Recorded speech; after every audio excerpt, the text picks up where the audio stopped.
د پښتو وایس نیوز چینل درنو لیدونکو سلام ستړي مشئ وخت مو په خیر ښه راغلاست نن ورځې مهم خبر ته په سر کې یادونه کې که چیرې تاسې زموږ یوټیوب چینل نه وي سبسکرایب کړی دا تازه او مهم خبرو لپاره در سره پښتو وایس نیوز چینل سبسکرایب کړئ ډاکټر محمد اشرف غني وایي نظام یوازې د خلکو د ارادې په اساس تل پاتې کیدی شي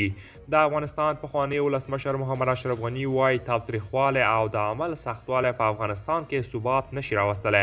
او یوازې هغه نظام چې د خلکو د ارادې په اساس منځته راغلی وي تل پاتې کیدی شي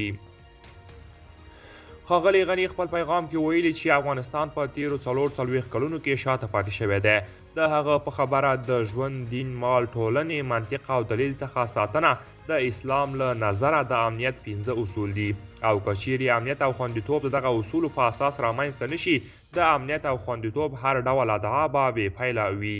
د افغانستان پخوانی ولسمشر محمد اشرف غني په خپل پیغام کې سیاست او حکومتدارۍ ته هم اشاره کړې ده نظام یوازې د خلکو د ارادې په اساس تل پاتې کیدی شي له هغه نه بغیر ستونزې او تحرکات رامنځته کیږي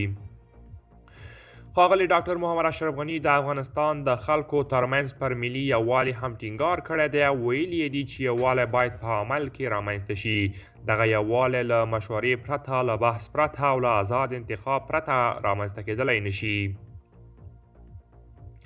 د افغانستان پخوانی ولسمشر محمد اشرف غني د اسلامي نړۍ له هیوادونو څخه غوښتي چې له طالبانو سره استدلال وکړي او هغوی دې ته متوجه کړي چې اسلام د دین اساسات او د مسلمانانو خیر په کوم لوري کې دی دا په داسې حال کې ده چې طالبانو تر دې مخکې ویلي چې په ټول هیواد کې امنیت ټینګ کړی او د قدرت جزیرې له منځه وړي دي قدرمنو دوستان دا وه زموږ د نن ورځې چمتو کړی ویډیو که تاسې د ویډیو په اړه کوم نظر لرئ موږ سره یې کومنټ کې شریک کړئ تر بیا ښه وخت